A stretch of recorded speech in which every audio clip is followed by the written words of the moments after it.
My family's legacy had room for every daughter except my name is Victoria Ashford. I'm 34 years old, and for 16 years my family published an annual Christmas booklet that celebrated the Ashford legacy. I was never in it. Not once. Every December, hundreds of embossed envelopes left our estate in Connecticut and traveled to country clubs, charitable foundations, board members, distant cousins, and families whose names had appeared beside ours in society pages for generations. Inside was the same carefully curated story. My parents, my younger sister Caroline, the Ashford estate, the horses, the galas, the charity auctions, the summer home in Nantucket, the family, except I wasn't part of that family. At least not on paper, not in photographs, not in the version of reality my parents mailed across the country. The first time it happened, I thought it was a mistake. The 10th time I knew better. The 16th time, I stopped pretending it didn't hurt, and then my grandmother asked one simple question, a question that destroyed everything my parents had spent decades building. Why is Victoria missing from every photograph? To understand why that question mattered, you need to understand my family. The Ashfords weren't merely wealthy.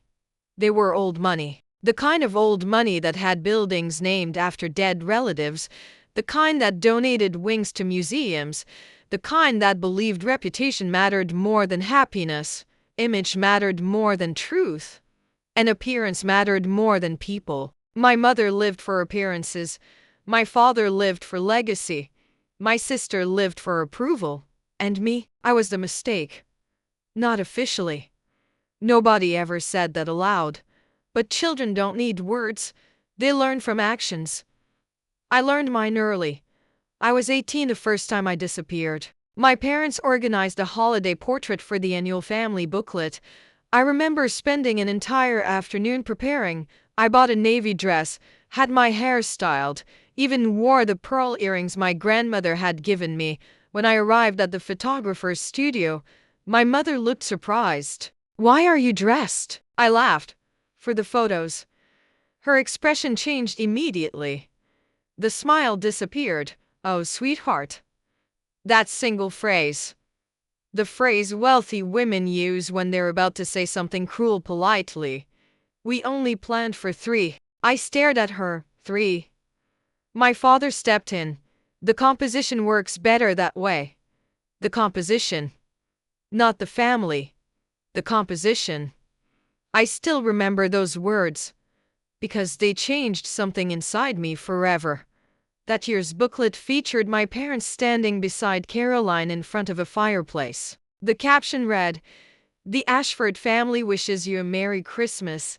I stared at it for 10 minutes, trying to understand how a family of 4 had become a family of 3. Nobody explained. Nobody apologized. Life simply moved forward. As though I had imagined my own existence. The next year it happened again, then again. Then again. Eventually it became tradition.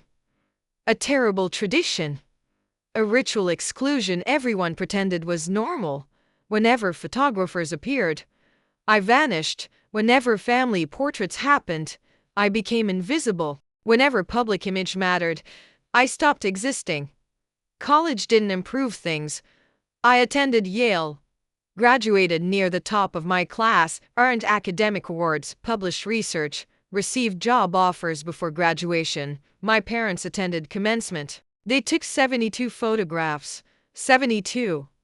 Not one included me. Caroline had come to visit for the weekend. She appeared in nearly all of them. I counted later, because counting felt easier than crying. By 28, I had built my own life. Investment management. A successful career. My own apartment in Manhattan. No trust fund. No family connections. No favors. I earned everything myself. Partly out of pride, mostly out of spite. I refused to become another thing my parents could claim credit for. Then I met Daniel Reed. Architect. Patient. Observant. Dangerously good at noticing things people preferred hidden. 3 months into dating, he asked a simple question. Do you have any family photos? I laughed, not because it was funny, because I didn't know how else to answer. Not really. Everyone has family photos. Not everyone. He waited. I told him the truth. And for the first time, hearing the story aloud made me realize how abnormal it sounded. You know that's not about photographs, right? He said. I looked at him. What is it about then? Control. The answer came instantly. They aren't removing you from pictures. He paused. They're removing you from the narrative. Those words stayed with me. Because they felt true. Terrifyingly true. A year later, everything changed. Because of my grandmother, Eleanor Ashford, the matriarch, the woman whose portrait hung in 3 museums, the woman whose approval mattered more than stock prices inside my family. I adored her, or at least I used to.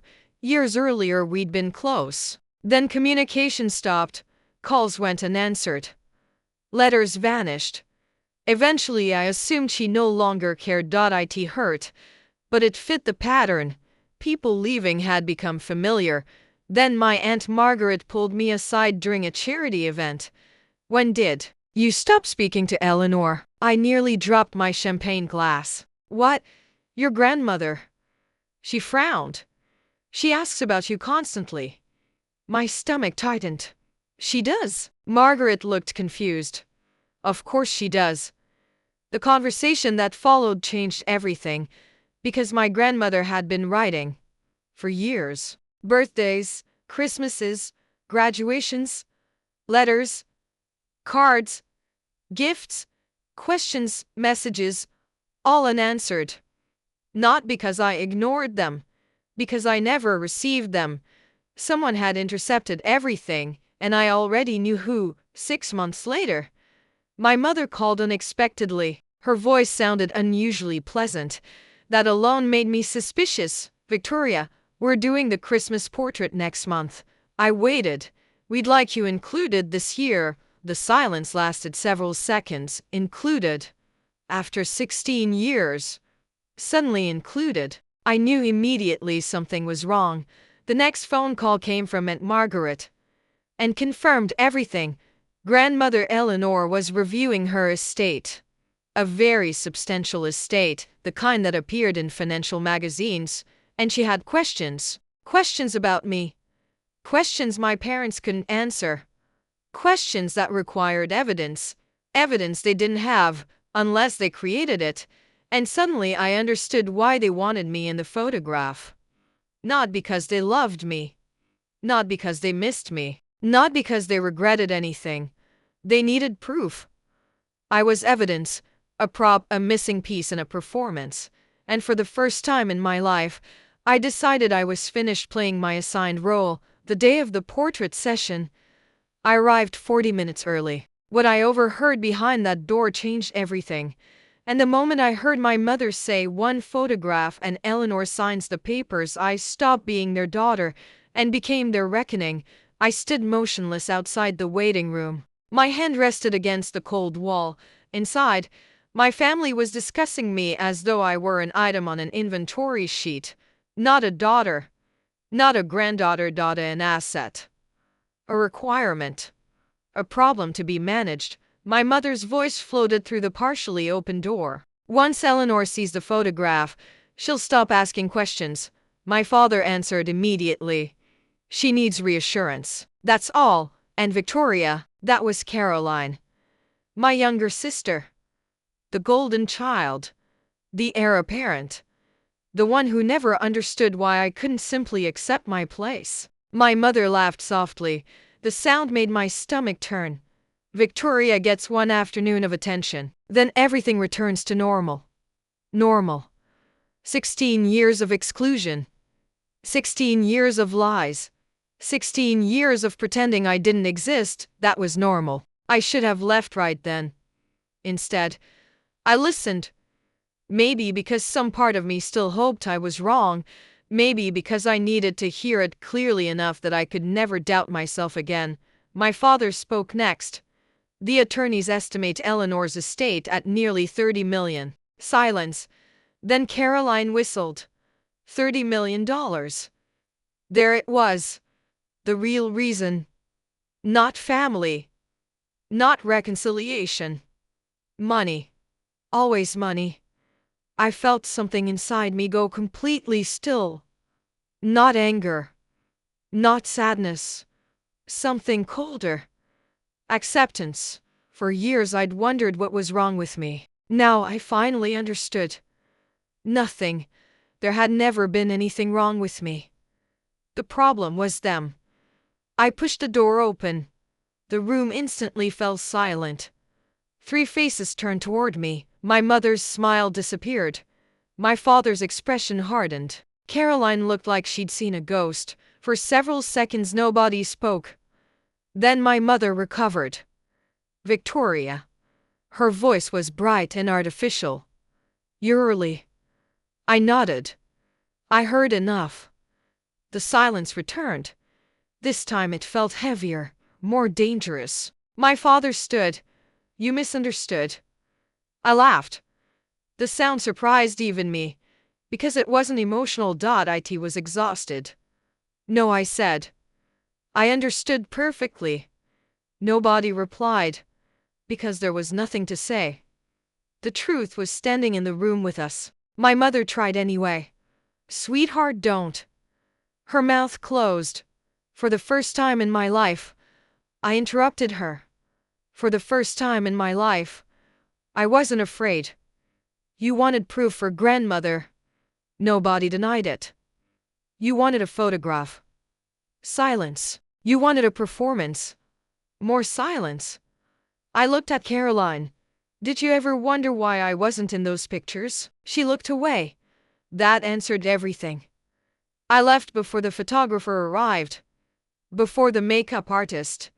Before the performance began. Daniel was waiting outside in the car. The moment he saw my face, he knew. Bad. I opened the passenger door. Worse. He didn't ask questions. He simply started driving. That night I opened a storage box I hadn't touched in years. Inside were 16 Christmas booklets, 16 carefully crafted lies. I laid them across my dining room table. Year after year. The same smiling faces, the same elegant captions, the same missing daughter. Daniel stood quietly beside me. Neither of us spoke for a long time. Finally he picked up one from 8 years earlier. "You kept all of them?" I nodded. I don't know why. But that wasn't entirely true. Deep down, I knew. Because evidence matters, especially when people spend years pretending reality never happened. We worked until nearly 2 in the morning. Photographs, letters, cards, booklets, documents, everything arranged chronologically, on the left side of each page. The official Ashford family image. On the right, my actual life. College. Graduation. My first apartment. Promotions. Volunteer work. Birthdays. Real moments. The moments nobody in my family had considered worth displaying. By sunrise we had created something impossible to deny, a timeline, a record. The truth. And for the first time in 16 years, I was ready for my grandmother to see it. 3 days later Aunt Margaret called. "Eleanor wants to see you." My heart stopped. Did she receive it? A pause. Then she read every page. I closed my eyes, and Margaret's voice trembled. She cried. I swallowed hard. Oh. Then she got angry. That surprised me. Eleanor hasn't been angry in years. Margaret continued. But after reading what happened, she paused. I've never seen her like that. For the first time, hope appeared, small, fragile, but real. 2 days later I drove to the Ashford estate. Not my parents' estate, my grandmother's, the original one. The place where the family legacy had begun. I hadn't visited in nearly a decade. The moment I stepped inside, memories flooded back. The smell of old books, polished wood, fresh flowers. History. Unlike my parents, Eleanor never cared much about appearances. She cared about people. That was why losing her had hurt so much. She was waiting in the library. The album rested on her lap. When she saw me, her eyes filled immediately. Neither of us spoke. Then she opened her arms, and 16 years of pain collapsed at once. I crossed the room. She held me tightly, like she was afraid I might disappear again. My girl. Her voice cracked. My beautiful girl. I started crying, so did she. For several minutes neither of us could say anything. Finally she pulled back. I thought you abandoned me. The words shattered my heart. I thought you stopped loving me. I shook my head. No, my voice broke. Never. Fresh tears appeared in her eyes. I wrote hundreds of letters. I know. I waited every Christmas. I know. The years we lost sat between us, heavy, painful, irreplaceable. Then her expression changed, the sadness disappeared, determination replaced it. They lied. I nodded. Yes. She looked toward the album. They lied for years. Yes. Her hands tightened around mine. No more. And in that moment, I knew everything was about to change. Not because of money. Not because of inheritance. Because truth had finally reached the one person who mattered. And once Eleanor Ashford learned the truth, the carefully constructed Ashford image was never going to survive. The phone call came the next morning. My mother. I stared at the screen for nearly 30 seconds before answering. Hello. Silence. Then a sharp inhale. How dare you? No greeting, and no pretense, and no performance. Just anger. For the first time in years. She wasn't wearing the mask. I almost preferred it. Good morning to you too. Don't be clever, Victoria. Her voice shook. Eleanor called me. I leaned back in my chair. I imagine she did. You humiliated us. There it was. Not you lied to her. Not you hurt her. Not we made a mistake. Humiliated. Because image was always the priority. Even now. Especially now. What exactly did I tell her that wasn't true? Silence. Then, you had no right. I laughed. A short, cold laugh. No right to tell my grandmother I exist. She hung up.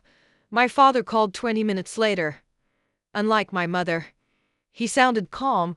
That worried me more. Anger was predictable. Calculation was dangerous. Victoria, Dad. Eleanor is upset. She should be. A pause. Then, we need to discuss this like adults. I nearly laughed again. Adults.as if intercepting 16 years of correspondence was mature behavior. As if erasing a daughter from family history was reasonable. As adults, I asked, wonderful. Let's start there. Silence.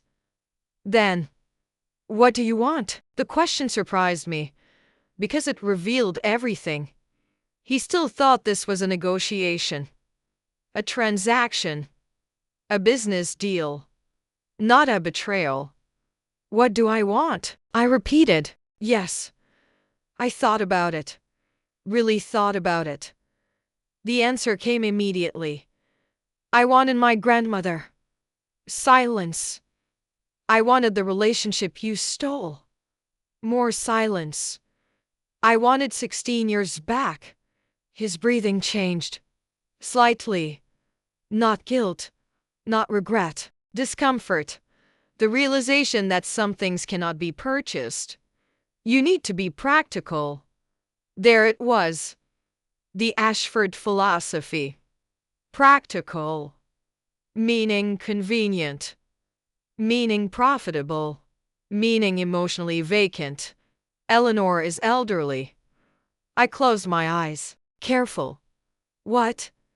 Be very careful what you say next. His voice hardened. Families make compromises. No, I said quietly. Families don't erase children. The call ended shortly afterward. For the first time in my life, I didn't feel guilty. I felt free. 3 days later, grandmother invited me back. This time we sat in the garden. The autumn air was cool. Leaves drifted across the lawn. The estate looked exactly as it had when I was a child, only smaller somehow. Less intimidating, maybe because I wasn't afraid anymore. Eleanor poured tea, then handed me a stack of envelopes. I recognized the handwriting immediately. Mine. Letters I'd written as a teenager. Letters I'd mailed. Letters I'd assumed she'd ignored. My hands started shaking. Where did these come from? They were never delivered. I stared at the bundle. Some remained sealed, others showed forwarding marks. Returned, redirected, hidden, lost intentionally.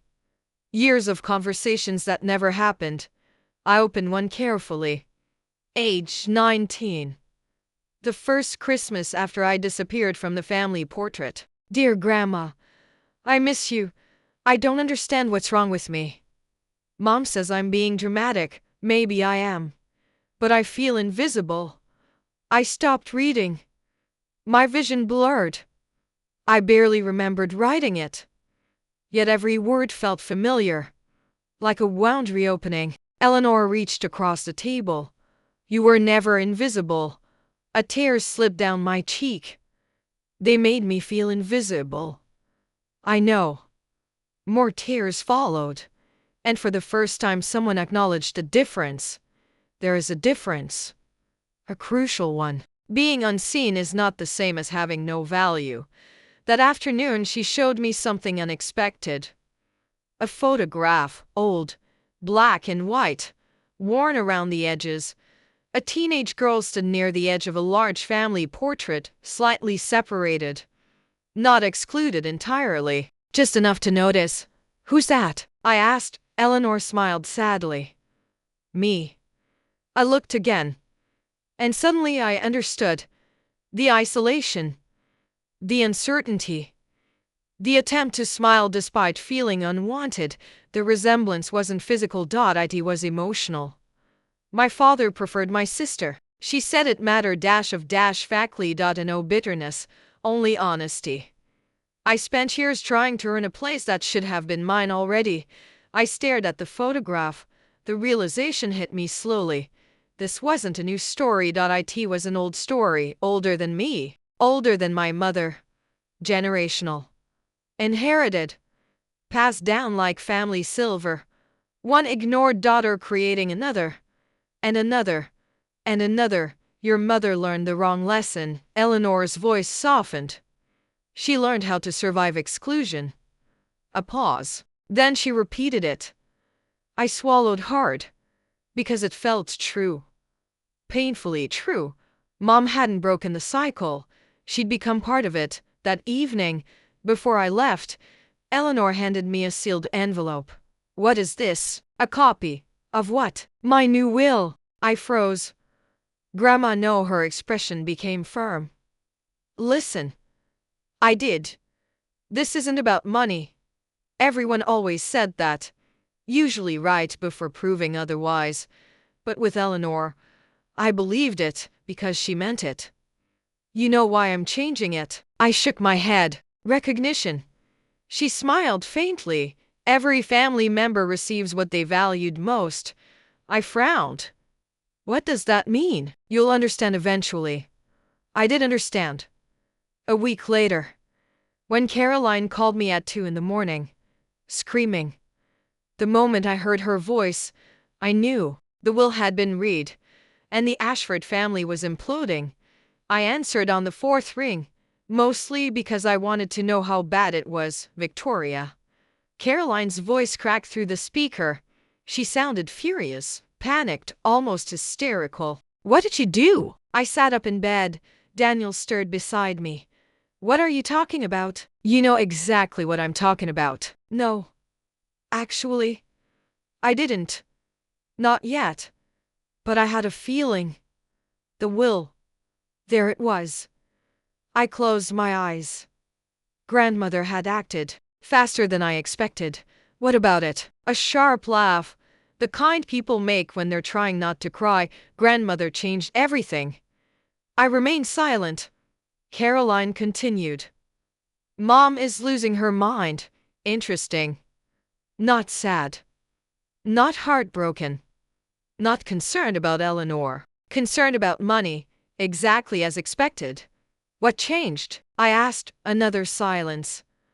Then, you got the estate. I blinked. What? You heard me. My stomach dropped. Because that wasn't what I wanted. Not remotely. Caroline. I sat upright. I didn't ask for that. Of course you didn't. Her voice dripped sarcasm. You're just the innocent victim in all this. The accusation stung. Not because it was true, because I knew she genuinely believed it. In her version of reality, consequences were cruelty. Accountability was betrayal. Truth was aggression. What exactly happened? I asked quietly. Caroline laughed again. A broken sound. The lawyers came. A pause. They read everything. Everything. That meant letters, evidence, the album, the truth. Mom started crying halfway through. I said nothing. Then grandmother's attorney read her statement. My pulse quickened. What statement? Caroline inhaled shakily. She explained why she changed the will. Another pause. She named names. I could suddenly picture it. The Ashford family conference room. Mahogany table. Expensive artwork. Generations of power hanging on the walls, and Eleanor Ashford dismantling the family mythology one sentence at a time. Even from a distance, even through attorneys, even at 91 years old. What did she say? I asked. Caroline didn't answer immediately. When she finally spoke, her voice sounded smaller. A legacy built on exclusion deserves correction. I closed my eyes. That sounded exactly like Eleanor. Measured, elegant, absolutely devastating. For 16 years, Caroline continued, one granddaughter was treated as though she did not belong. The room felt very quiet, even through the phone. The photographs prove it. Daniel was awake now, watching me carefully. Listening. I could see the question in his eyes. How bad is it? I wasn't sure yet. Then what happened? I asked. Mom tried arguing. Of course she did. And grandmother anticipated that. A humorless laugh. Apparently she documented everything. I almost smiled. That sounded like Eleanor too. Prepared. Methodical. Impossible to corner. The truth had finally met money. And truth was winning. How much changed? I finally asked. Caroline hesitated. Long enough to tell me the answer mattered. A lot. Not helpful. Define a lot. More silence. Then, Mom and Dad lost control of the foundation. That surprised me. The family foundation was enormous. For decades it had served as the public face of Ashford philanthropy. Control mattered more than the money itself. Maybe even more than the inheritance. What about you? I asked. Caroline laughed bitterly. Less than before. I suspected that meant dramatically less. Then she said something unexpected, something that stopped me cold. She gave Aunt Margaret a larger share than Mom. I blinked. What? Apparently honesty counts. For several seconds neither of us spoke. Then Caroline asked the question she'd really called to ask, the reason for the entire conversation. Are you happy now? I looked out the window. The city lights shimmered below. 1,000 lives unfolding. 1,000 people carrying private hurts, private victories, private grief. I thought about 16 years of exclusion. Letters never delivered. Christmases lost forever. Conversations stolen. Then I thought about Eleanor. Alone, believing I'd abandoned her. No, I said softly. Caroline sounded surprised. No. No, because happiness wasn't the right word. Vindication wasn't either. Neither was revenge. I wish none of it had happened. My voice remained calm. I wish we hadn't lost 16 years. Silence. I wish grandmother hadn't been lied to. more silence. I wish I hadn't spent most of my life wondering what was wrong with me. Caroline didn't answer. Because there wasn't an answer. There never had been. Finally, she whispered, "You ruined everything." And there it was. The fundamental difference between us. To her. The lie was the thing worth protecting. To me. It never had been. No, I replied. The truth ruined everything. Then I ended the call. The next morning, my father arrived at my apartment, unannounced, for the first time in years. Maybe ever. He stood in the lobby wearing a charcoal overcoat, perfect posture, perfect appearance, perfect image. As always, when I opened the door, he didn't smile. Neither did I. "We need to talk." I considered saying no. Instead, I stepped aside. 5 minutes. He entered. Looked around. Noticing things. The bookshelves. The artwork. The life I'd built without him. For a brief moment. He looked uncomfortable, then the mask returned. "Eleanor isn't thinking clearly." I almost laughed. There it was. The predictable strategy. If a powerful woman disagrees with you, question her competence. Classic. Her attorneys disagree. His jaw tightened. "Victoria."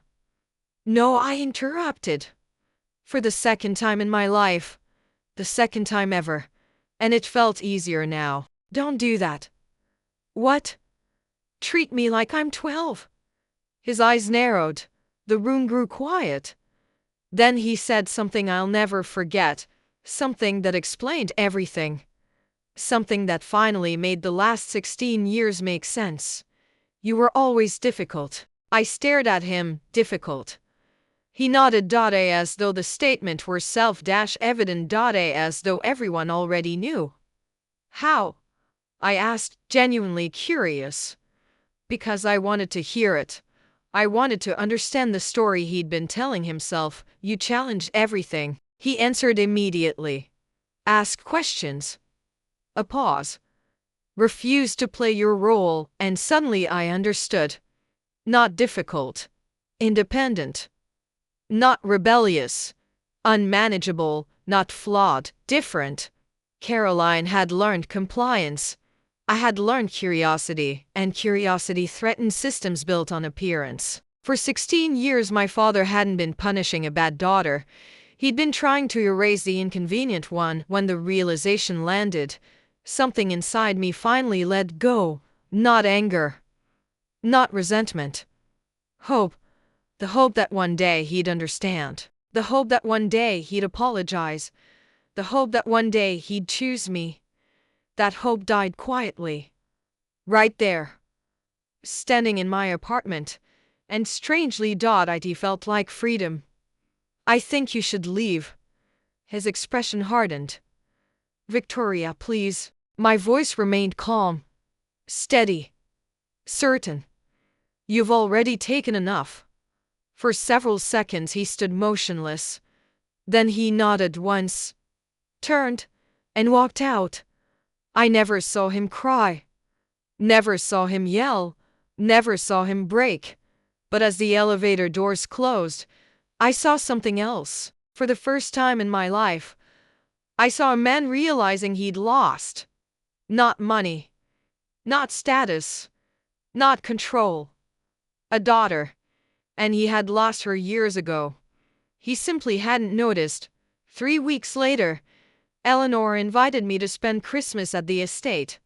Not the main mansion. Not the grand ballroom where Ashford family Christmases had traditionally been staged for photographers and donors. The library, her favorite room, the room where she actually lived. The invitation itself felt symbolic. No audience. No performance. No publicity. Just family. Real family. For once, when I arrived on Christmas Eve, snow covered the grounds. The estate looked like something from a postcard. White rooftops, frozen gardens, golden lights glowing through old windows. Beautiful. Quiet. Honest. For the first time in years, I wasn't anxious walking through those doors. Margaret was already there. So was Daniel. T. Eleanor's insistence, anyone who helped return my granddaughter belongs at my table. That was how she put it. Nobody argued. Dinner was simple. By Ashford standards. Almost shockingly simple: roasted chicken, wine, a homemade pie. No staff serving courses. No elaborate displays. No political donors. No strategic guest list. Just people who genuinely wanted to be there. Halfway through the meal, Eleanor raised her glass. The room grew quiet. She looked at each of us, then settled her eyes on me. Families spend too much time preserving appearances. She spoke softly, yet everyone listened. They spend too little time preserving relationships. The words hung in the air, heavy with experience, heavy with regret. I made mistakes. She smiled sadly. I trusted the wrong people. Nobody interrupted. I should have noticed sooner. Her voice trembled slightly. I should have asked harder questions. I reached across the table and squeezed her hand. Grandma. She looked at me. It wasn't your fault. For a moment I thought she might cry. Instead she smiled, a small smile, the kind that comes from forgiveness. That Christmas became my favorite holiday memory, not because it was extravagant, not because it was perfect, because it was real. For once, nobody was pretending. The next morning Margaret insisted on taking photographs, real photographs, not professionally staged, not edited, not planned. At one point Daniel made a joke. I laughed. Eleanor laughed harder. Margaret nearly dropped the camera. The picture captured all of it. The imperfect moment, the genuine happiness, the humanity. When Margaret showed us the image afterward, Eleanor stared at it for a long time. Then she smiled. Now that's family. The photograph ended up being the last one ever taken of her. At the time, none of us knew it. Spring arrived slowly. Then came the phone call. The one I had known was coming. The one I still wasn't ready to receive. Eleanor passed away peacefully in her sleep, 92 years old. At home. In her own bed, surrounded by books, surrounded by photographs, surrounded by truth. The funeral drew hundreds of people: politicians, business leaders, charity directors, family friends, generations of Ashford connections, people whose lives she had touched. My parents attended. So did Caroline. It was the first time we'd all occupied the same room since the inheritance meeting. Nobody spoke. I wasn't angry anymore. That surprised me. For years I thought closure would feel triumphant. Instead, it felt quiet, like setting down something heavy after carrying it too long. After the service, people gathered in small groups, sharing stories, remembering Eleanor, laughing through tears. Then something unexpected happened. One of the foundation trustees approached me. An older man named Charles, someone I'd known since childhood. Your grandmother was proud of you. The words hit harder than I expected. She told me. He smiled. Constantly. I looked away, suddenly unable to speak. She regretted many things. Charles continued. But losing you wasn't one of them. A pause. Finding you again was the happiest she'd been in years. I cried in the car afterward. Not because she was gone, because I'd finally heard what I'd needed my entire life. I was Lovedi always had been. Connection had been Stelenet absenther. Several months later the estate was formally settled. News spread quickly through old money circles. Faster than my parents expected. Much faster. The story wasn't merely about inheritance. It was about deception, about appearances, about a family that had hidden one of its own daughters. Whispers followed. Questions followed. Reputations shifted. For decades my parents had controlled the narrative. Now they couldn't. Truth had escaped, and once truth escapes, it develops a life of its own. One afternoon, nearly a year later, Caroline asked to meet. I almost declined. Almost. But curiosity won. We met at a cafe in Manhattan. Neutral territory. She looked different, older somehow. Not physically. Emotionally, the confidence she'd always worn had cracks now. Not dramatic ones. Human ones. For several minutes we made awkward small talk. Then she finally said it. "I'm sorry." I remained silent, letting her continue. I knew. Her eyes dropped. The admission clearly cost her. I knew what Mom and Dad were doing. The words didn't shock me. Not anymore. I told myself it wasn't my business. A bitter laugh. I told myself it wasn't hurting anyone. She looked up. I was wrong. For the first time. I believed her. Not because she was convincing, because she looked ashamed, truly ashamed. "I'm not asking for forgiveness," she said quietly. "I'm asking you to know I understand now." I studied her face.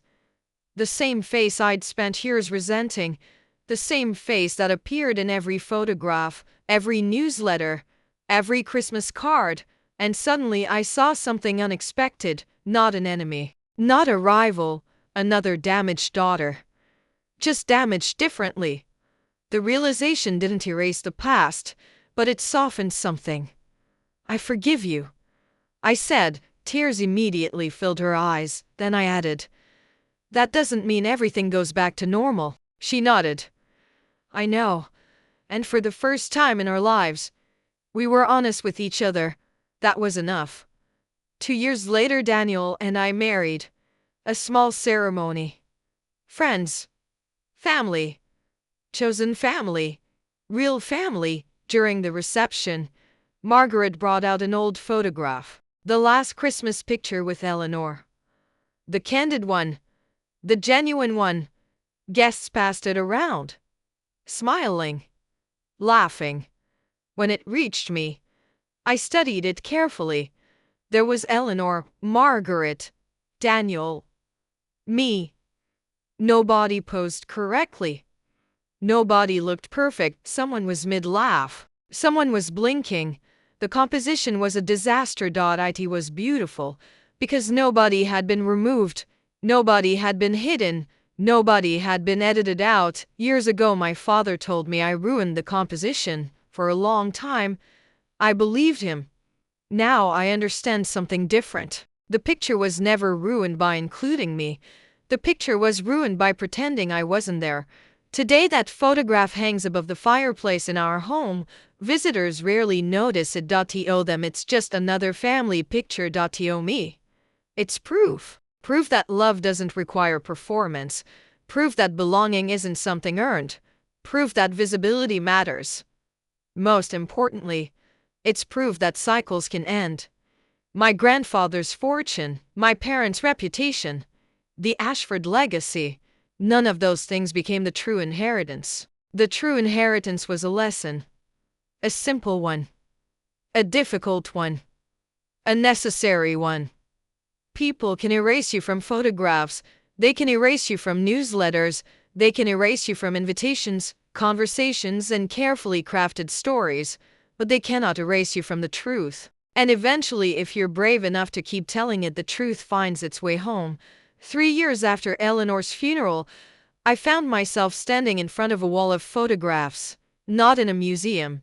Not in an Ashford estate. In my own home. A brownstone Daniel and I had renovated together in Boston.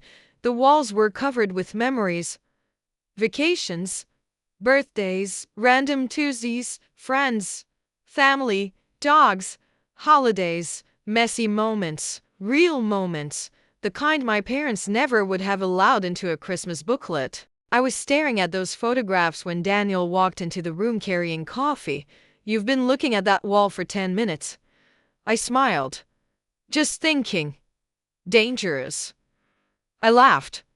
Some things never changed. A small pair of footsteps echoed down the hallway. Then came a voice.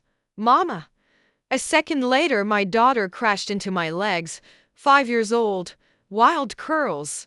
Missing front tooth. Absolutely incapable of walking anywhere when running was an option. "Emily.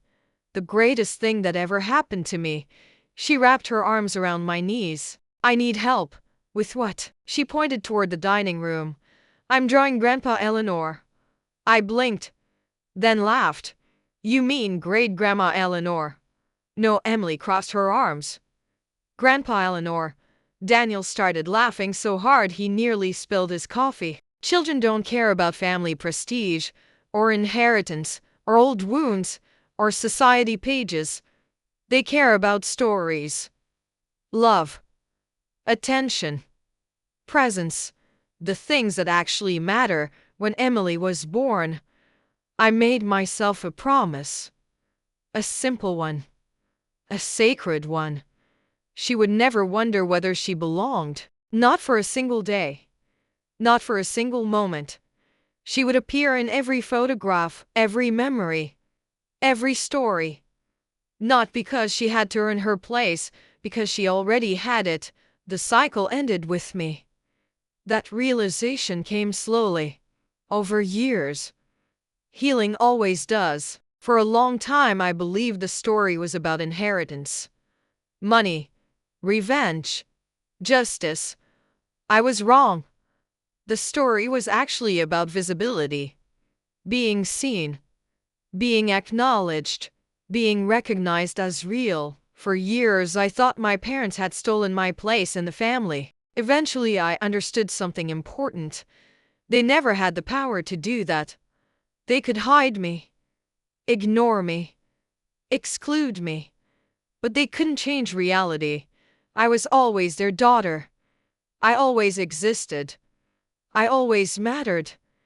The only difference was that eventually I stopped asking their permission to believe it. A month before Emily started kindergarten, Caroline called. We spoke occasionally now.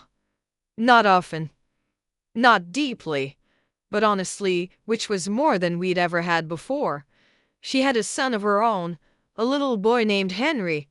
One afternoon we met at a playground. The children ran off immediately, leaving us sitting on a bench.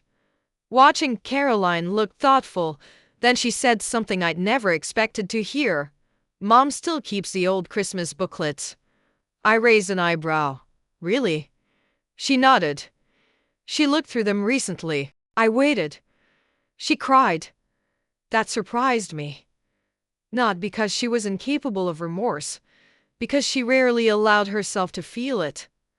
What did she say? Caroline looked toward the playground, then answered quietly. She said she couldn't understand how she never noticed what she was doing. I thought about that for a long moment. Then I shook my head. She noticed. Because people always notice. The harder truth is different. Sometimes they simply decide not to stop. Caroline didn't argue, because she knew it was true. A year later, my father died. Heart attack, 72. Unexpected. We hadn't spoken in almost 5 years. When I received the call, I sat quietly for a long time, trying to figure out how I felt. Sad, certainly. But grief is complicated. You don't only mourn the person who existed. Sometimes you mourn the relationship that never did. The conversations that never happened. The apologies that never came. The love that should have been given freely. That loss has its own way. At the funeral, I stood beside Caroline. Neither of us cried much. Maybe we'd both already done our grieving years earlier.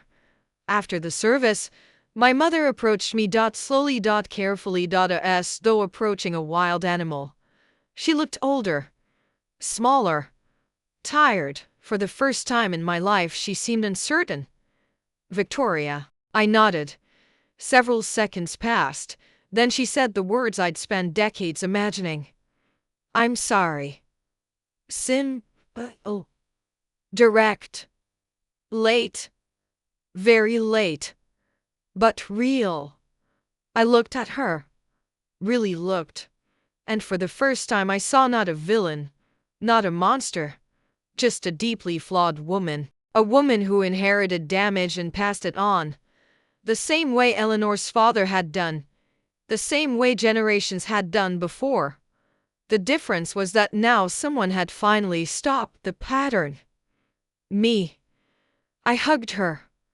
Briefly. Gently. Not because everything was fixed. Because everything wasn't.